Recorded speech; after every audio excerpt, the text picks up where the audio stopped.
The rain wasn't just falling. It was attacking the city.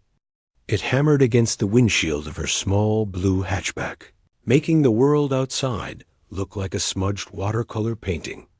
Elena Rossi gripped the steering wheel, her knuckles white. She felt out of place, parked between gleaming Blacktown cars under the glowing golden awning of the Grand Majesty Hotel.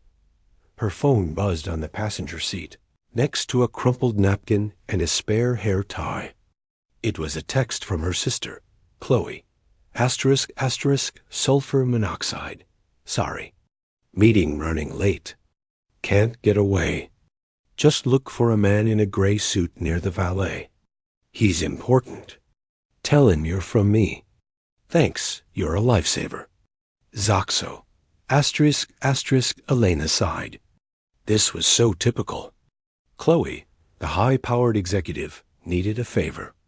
Elena, the reliable older sister with the flexible schedule and the old car, was always the one to provide it. This time, the favor was picking up one of Chloe's business contacts.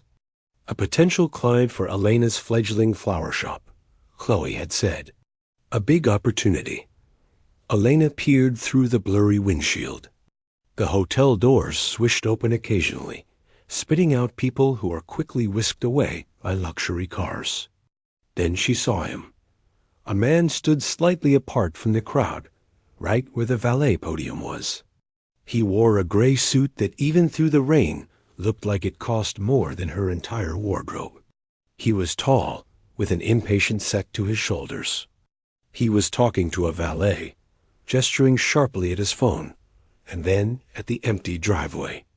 The valet just kept shaking his head, palms up in a helpless gesture. That had to be him. The important man.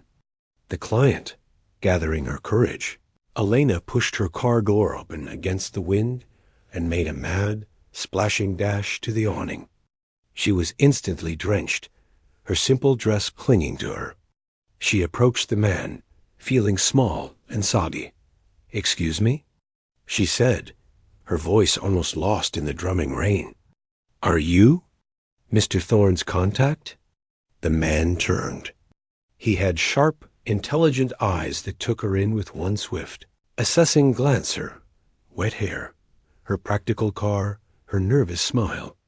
A flicker of frustration crossed his face, but then it cleared, replaced by a look of decision. Here was a solution, however imperfect. "Yes," he said simply, his voice a low rumble that cut through the storm noise. "I need a ride." "Great. I'm Elena. Chloe sent me." She offered a smile, pointing to her humble hatchback. "It's just over there. Sorry about the mess." He didn't respond, just strode towards the car, ducking into the passenger seat without a word. Elena scrambled back to the driver's side. Inside, the car felt suddenly tiny. He filled the space, and the clean, crisp scent of his cologne immediately fought with the smell of damp upholstery and yesterday's coffee. "Thank you," he said, not sounding very thankful. He was tapping his dead phone with a frown. "The address is 1707 Skyline Vista Drive." Elena's fingers fumbled with the keys. That wasn't the downtown office address. That was up in the hills, where the houses were monuments and the views cost millions. She pulled out into the traffic, the wipers working overtime. The silence was heavy. To break it, Elena chattered. "So you work with my sister?" "She says it's a really intense company. Lots of smart people. I'm a florist, actually. That's why she thought we should connect. I do events and—" She trailed off. He was staring out his window, giving only a slight, non-committal hum in response. She tried again later, during a long red light. "Quite a storm, huh? I heard the power's out in some neighborhoods." This time he glanced at her. "It's inefficient. The city's drainage system hasn't been updated in decades." Then he went back to his window. Elena's cheeks burned. Okay, not a talker. She focused on driving, navigating the winding roads that climbed higher and higher. The mansions grew larger, gates more imposing. Finally, her car's GPS announced they had arrived. The house was a modern masterpiece of glass and steel, lights glowing like a beacon against the dark, rainy cliffs. It looked like a museum that the man unbuckled his seatbelt. He reached into his inner jacket pocket and pulled out a money clip, thick with bills. He peeled off several large denomination notes and held them out to her. "For your discretion and your time," he said. His tone was final, the same tone you'd use to pay a driver and conclude a transaction. The money felt like a slap. This wasn't a professional meeting. This was her being a paid errand girl. Her pride, already bruised from the silent ride, stiffened. She wasn't some anonymous service worker. She was doing her sister a favor. "No, thank you," she said, her voice firmer than she felt. This was for Chloe. She'd handle it. She forced a polite, professional smile. "Have a good evening." He looked at her for a second longer, a hint of something surprise, maybe in his eyes. Then he nodded, opened the door, and stepped out into the rain. He didn't look back as he walked towards his fortress. Elena let out a shaky breath she didn't know she was holding and drove away, the warm, messy reality of her car, a relief after his cold perfection. She was halfway down the hill when she saw it. A simple, thick white rectangle on the passenger seat floor. His business card. He must have pulled it out with the money clip and dropped it. She pulled over at a safer lookout point and picked it up. It was heavy cardstock, elegantly textured. No title, no fancy logo. Just a name and a number, etched in stark black ink. Julian Thorne. The name meant nothing to her. She was about to toss it aside when her phone rang. It was Chloe, and she sounded hysterical. "Elena, where are you? Did you find him? I've been calling you." "Yeah, I found him. I just dropped him off at his palace in the hills. Guy wasn't very friendly. He even tried to pay me." A beat of dead silence on the line. Then Chloe's voice came through, high-pitched with panic. "Pay you? Elena? What did he look like?" "Tall, gray suit.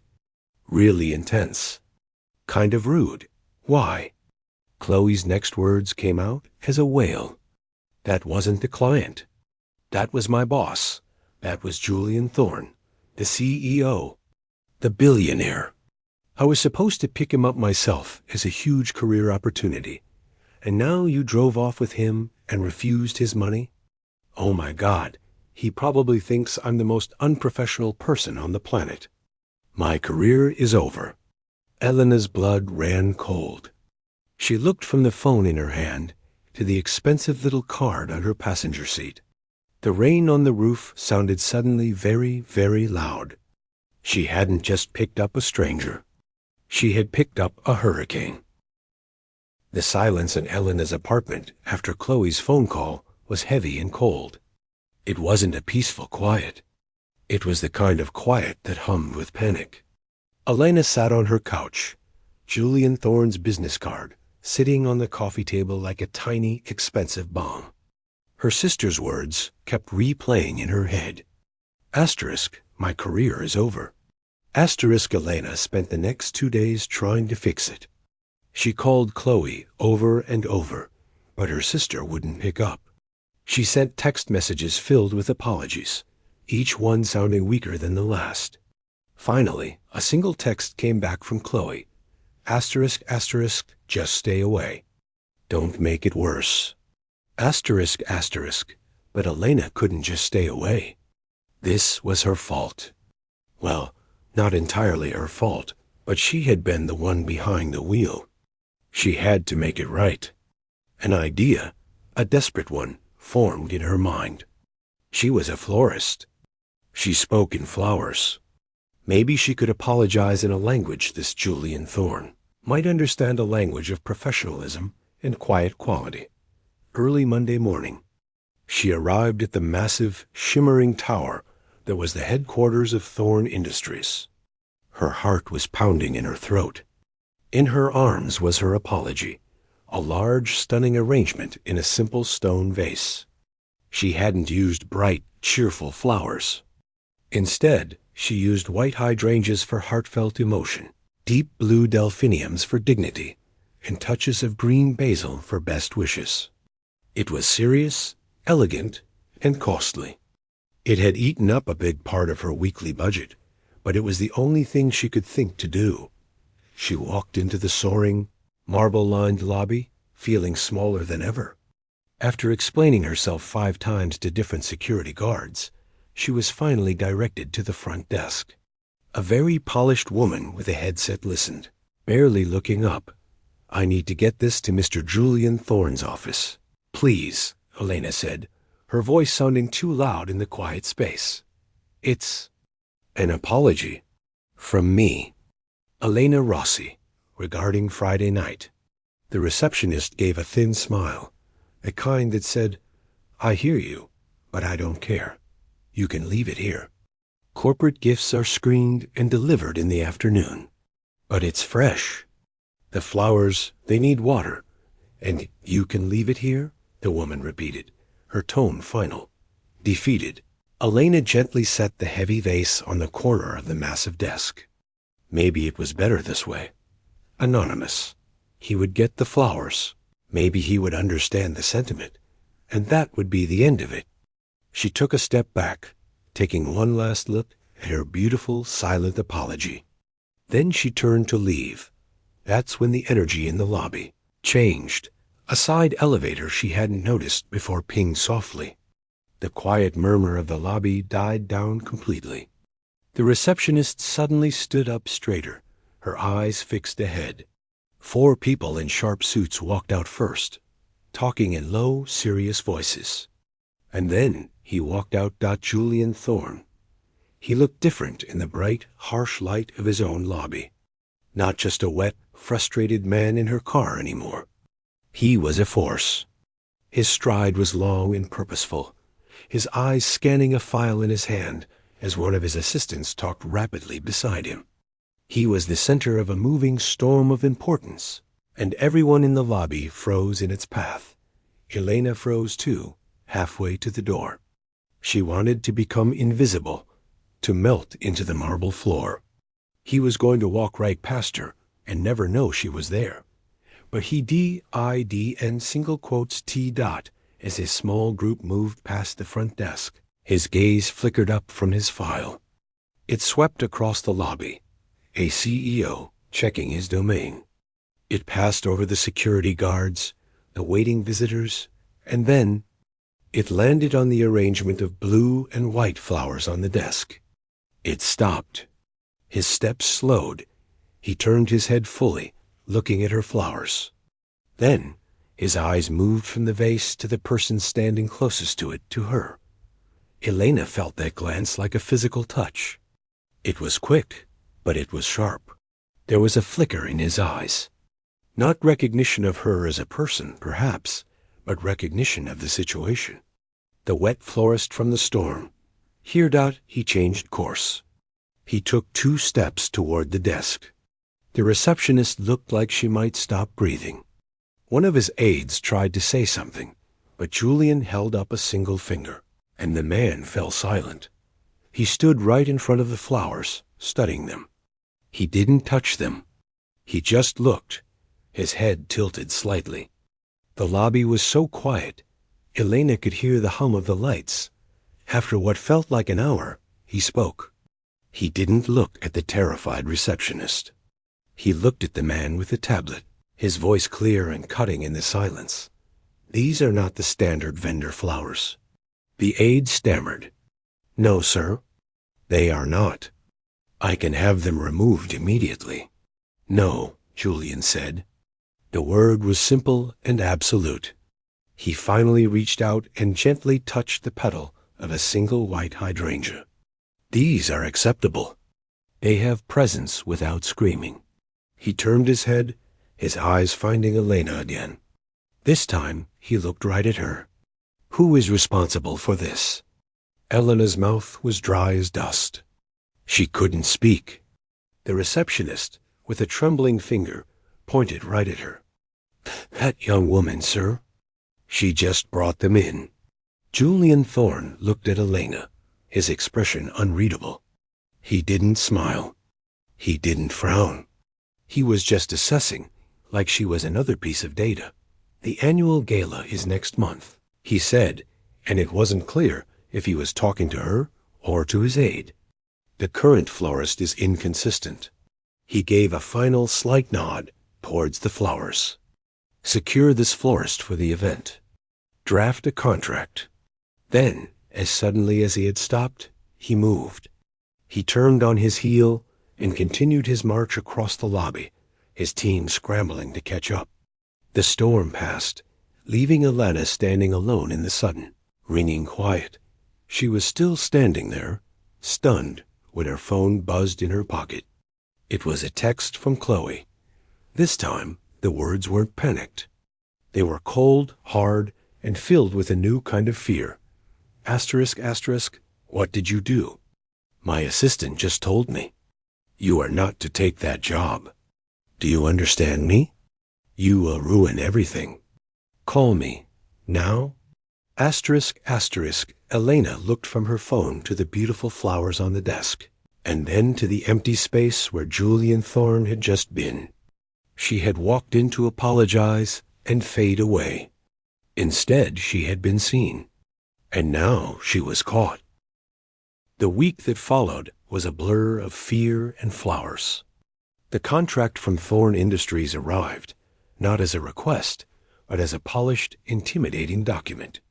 The fee for doing the gala was more money than Elena made in 3 months. She stared at the number, feeling sick. It was a lifeline for her struggling little shop. But her sister's warning was a constant, sharp buzz in her ear. Chloe had finally called, her voice a tense, low hiss. You listen to me. You do the job. You do it perfectly. And you be invisible. You don't talk to him. You don't look at him. You are a piece of the furniture, you understand? This is my world, Elena. Don't mess it up more than you already have. So Elena buried herself in the work. The gala was the biggest event of the city's social season, and the theme was winter constellation. It was vague and grand, exactly the kind of thing that made her nervous. She spent nights sketching, her small kitchen table covered in drawings of frosted branches, white roses like stars, and deep blue night sky fabrics. The first time she went to the venue, a breathtaking modern art museum, she was escorted by a junior event planner who looked about 80 and completely bored. But as the days went on and her vision started to take shape, transforming cold, empty rooms into something ethereal and dreamlike, people began to look at her differently.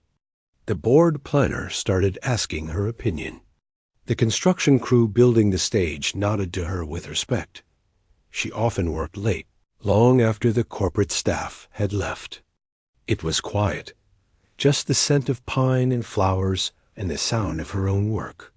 One such evening, as she was carefully wiring crystals onto a massive arching branch, she felt a presence. She turned. Julian Thorne was standing at the entrance to the ballroom, still in his suit, his tie slightly loosened. He was just watching, his hands in his pockets. He wasn't smiling, but he didn't look angry either. He just looked. Present. You're here late, he said. His voice wasn't as cold as it had been in the car. It was just a statement. Elena's heart did a nervous flip. Be a piece of the furniture. Chloe's voice rang in her head. But he was talking to her. The flowers are fresher at night. And it's quiet. I can think. He nodded slowly, as if that made perfect sense. He walked into the room, not towards her, but around the edges, looking at the emerging structures. The proposal said, Winter Constellation. This, he gestured to her arch of birch branches and white orchids, does not look like a cheap party store snowflake. Was that a compliment? I hope not, she said, finding a bit of courage. Constellations are about connections. the stories between the stars. I'm trying to build the connections, not just stick up some stars. He stopped walking and looked at her directly. It was a long, considering look. You see the system, not just the pieces. Before she could figure out how to answer that, he asked, "Why flowers?" It was such a simple, unexpected question. No one in this world had ever asked her that. They asked about prices, about durability, about trends, not about why. They're honest, she found herself saying, her guard slipping. They're alive. They have a beginning, a beautiful middle, and an end. You can't cheat that. You just have to make the middle as beautiful as possible and respect the rest. She felt her cheeks grow warm. She was babbling to a billionaire about philosophy, but he just nodded again. A limited time product. High risk of failure. Interesting business model. There was almost a hint of a smile, but it was gone before she could be sure. Carry on. And then he left, as quietly as he had come. The night of the gala, Elena's world was a controlled chaos. She was in a simple black dress, her tool belt hidden under a long apron, putting the last-minute touches everywhere. The room was a sensation. It was exactly as she dreamed, a celestial garden, elegant and magical. Guests murmured in approval, pointing at the delicate, starlight arrangements. Elena kept to the shadows near the service entrance, her duty almost done. That's when she saw Chloe. Her sister was stunning in a silver gown, a glass of champagne in her hand, weaving through the crowd, smiling her perfect, polished smile. She was in her element. Then Elena saw Julian. He moved through the room differently than everyone else. People parted for him. He stopped, shook hands, but his eyes, they seemed to be searching. They found Elena, lingering in her dark corner. For a second, their eyes met. He gave the smallest, almost imperceptible nod. A warm, dangerous feeling spread in Elena's chest. Pride. It was shattered by a sharp, tinkling laugh nearby. A woman in a very expensive-looking red dress was pointing at one of Elena's centerpieces, a delicate orb of white flowers and trailing ivy. "Oh, how quaint," the woman said loudly to her friend. "It's trying so hard." "Very sweet, I suppose." "A bit amateur." Elena felt the words like physical blows. She shrunk back further into the wall, wishing it would swallow her. But then a calm, icy voice cut through the chatter. "It's not quaint." Julian Thorne had appeared beside the woman. He hadn't raised his voice, but it carried. The small group around them fell silent. He looked at the centerpiece, then at the stunned woman in red. "It's intentional," he continued, his tone flat and final. "The asymmetry reflects actual star clusters. The ivy represents the dark matter between them unseen, but holding it all together. It's not amateur. It's a coherent vision." He finally turned his gaze to the woman. Perhaps the theme was too complex for some. The woman's face went from pink to white. She stammered something and hurried away. Julian's eyes swept the group, and they quickly scattered. Then he turned. He didn't look at Elena with sympathy or a smile. He simply looked at her, gave another slight, confirming nod, and walked away. But the damage or the miracle was done. Phones had been out. Within an hour, a grainy video was circulating online. Not of the flowers, but of Julian Thorne, the famously private and ruthless billionaire, shutting down a socialite to defend. A florist. Elena's phone, silenced in her apron, began to light up. Dozens of notifications. Texts from numbers she didn't know. Friend requests. Tags in posts. The caption on the most popular post read, "Who is the mystery florist who has the great Julian Thorne playing knight in shining armor?" Standing in the noisy, glittering kitchen, surrounded by empty buckets and stray petals, Elena looked at the screen. She wasn't invisible anymore. The video had seen to that. She felt a chill that had nothing to do with the refrigerators. She had followed Chloe's rules.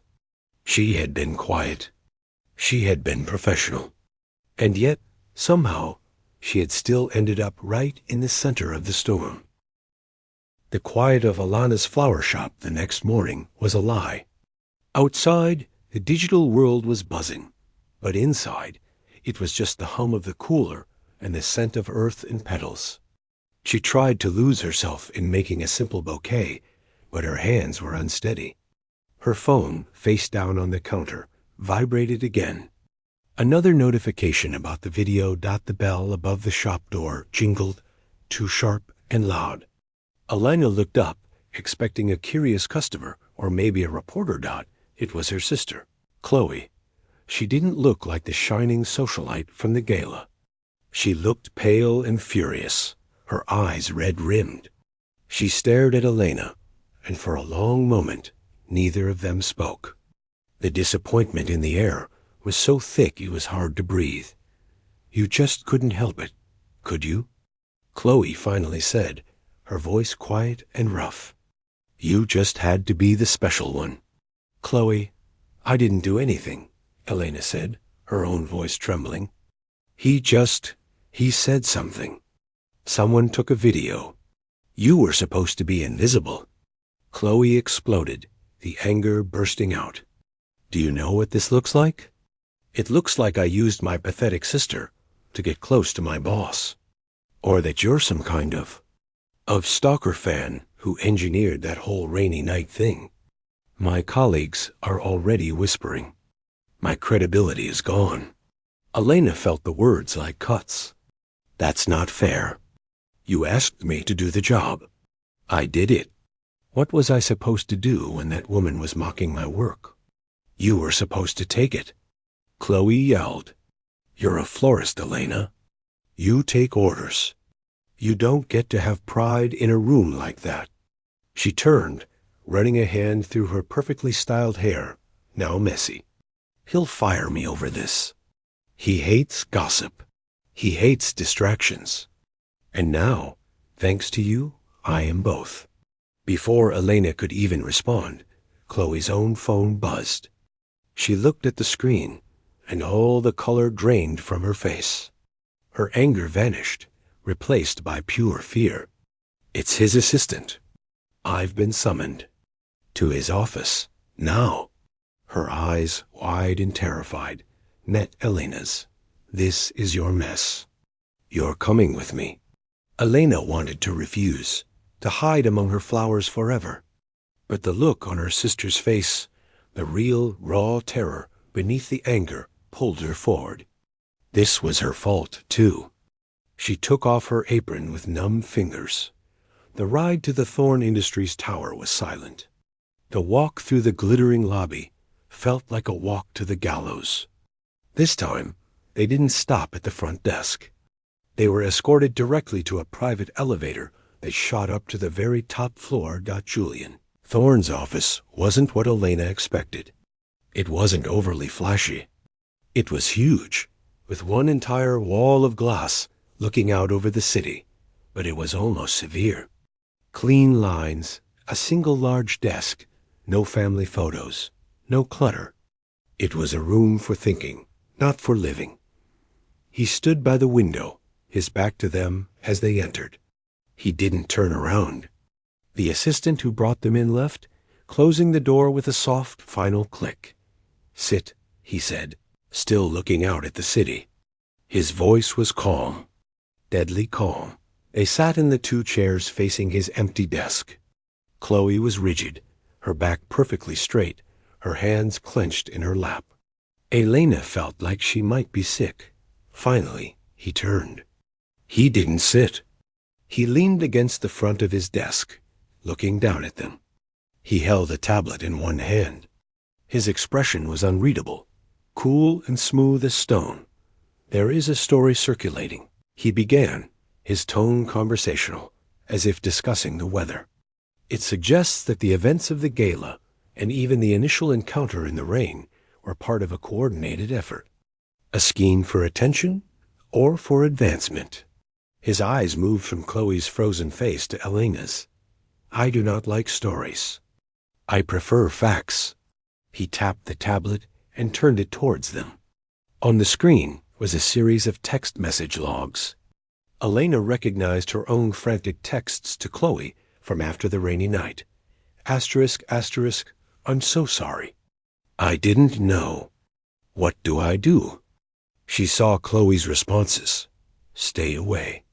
Don't make it worse. Asterisk, asterisk. These indicate surprise. Not coordination, he stated. He swiped. Next was a formal email from his security team. A report from the hotel. It included a statement from the valet confirming a tall man in a gray suit had been stranded, argued about his dead phone, and had gotten into a small blue hatchback with a woman who arrived separately. This confirms a chance encounter, not a planned rendezvous. Another swipe. This was the internal contract log for the gala florist. It showed the original, expensive vendor being canceled, and a new contract being generated and sent to Rossi Blooms by his own office. This shows a business decision made by me, not a request from either of you. He put the tablet down on the desk. The sound was very loud. The facts, he said, his voice dropping lower, are clear. There was no scheme. There was, however, a lie. Now his gaze fixed entirely on Chloe. It was like being pinned by two icy beams of light. You spoke to a gossip columnist this morning. You implied your sister had a pattern of unstable fandom. You claimed she had manipulated the situation from the start. Chloe made a small, choked sound. I had my assistant call that columnist, Julian continued. Relentless. He was surprisingly eager to share his source when threatened with legal action for defamation. He paused, letting the horrible truth hang in the air. You created the very story you claimed to fear. You tried to set your own sister on fire to save yourself from a spark. Mr. Thorne, Chloe tried, her voice a broken whisper. You are dismissed, he said, the words absolute and final. Human resources will process your termination for gross misconduct. You will leave the building within the hour. Security will escort you. Chloe didn't cry. She didn't argue. She just seemed to collapse in on herself. She stood up, a broken version of the powerful woman who had walked in, and without looking at Elena, she walked out of the office. The door closed behind her, leaving Elena alone with him. The silence was terrifying. Elena stared at her hands, hot shame and grief for her sister warring inside her. Look at me. His voice was different now. Not the courtroom voice he'd used with Chloe. It was quiet or got she forced herself to look up. Your work last night was exceptional, he said. It was so blunt, so unexpected, it took her breath away. You handled a high-pressure situation with competence. You did not seek the attention it brought. My sister just lost her job, Elena whispered, the reality crashing down. Your sister made a choice. He corrected, his tone leaving no room for argument. A malicious and stupid one. I do not reward that. He stood up straight, walked around his desk, and sat down. He was all business again. You, however, have a different problem. Your talent is being wasted in a shop that struggles to pay its rent. Elena flinched. How did he know that? I am a businessman, he said. I see an asset, and I see poor management. Therefore, I am making you an offer. He folded his hands on the desk. I will invest in you. A new boutique in a high-traffic location. Full funding. The best equipment. You would own it. I would be a silent partner. No debt. No strings. Elena's mind went blank. It was a dream, served on a silver platter. After the horror of the last hour, it felt like a trap. She just stared at him, unable to speak. You don't have to answer now, he said, as if he'd just offered her a cup of coffee, not a new life. But understand this. It is not charity. It is an investment in something that has proven its value. Think about it. He picked up his tablet, his attention already moving on. The meeting and her entire world had been dismantled and rearranged in 15 minutes. She was dismissed. She stood up on shaky legs and walked out, leaving the billionaire and his staggering offer behind, more lost than she had ever been. The days after the meeting in the tower were a strange, hollow time. Elena felt caught between two worlds. The glittering future Julian Thorne offered felt like a gilded cage. A beautiful shop, no money worries, but forever tied to him, to the guilt over her sister, to the feeling of being a paid-for thing. Her own little shop, with its drafty window and fading paint, felt like a cage of a different kind, one of struggle and limits. She avoided Chloe. The hurt was too big. But finally, on a rainy afternoon much like the one that started it all, her sister showed up at the flower shop. Chloe looked smaller, without her sharp suits and polished anger. She just looked tired. "I'm leaving the city," Chloe said, not meeting Elena's eyes. "I got a job offer. It's less money. It's elsewhere." Elena's heart ached. "Chloe, I'm so—" "Don't," Chloe interrupted, her voice soft. "Just don't." She took a shaky breath. "I was awful to you. I was jealous. I've always been jealous." The admission seemed to cost her everything. "You're good, Elena. You're genuinely good at what you do. And people see it. They see you. I always had to work so hard to be seen, to be the best, to be perfect. And he saw right through me in 2 seconds. But he sees you. That's what I couldn't take. It wasn't a happy reconciliation. It was a painful, honest wound being cleaned out. They didn't hug, but they looked at each other, and for the first time in years, there was no illusion between them. After Chloe left, Elena knew what she had to do. She didn't call. She didn't email. She put on her one good blouse and went back to the Thorne Industries tower. Walking into his office felt different this time. She wasn't being summoned. She was arriving. He was at his desk, and he looked up, not with surprise, but with expectation. "I've thought about your offer," she said, her voice clear in the quiet room. He leaned back in his chair, waiting. "It's incredibly generous," she continued, "and it terrifies me. If I take it, everything I ever build will have Thorne written on the foundation. People will say I didn't earn it. I will always wonder if I earned it. I'll be the florist who got lucky, not the florist who was good." He watched her, his expression unreadable. "So you're declining?" "No," she said.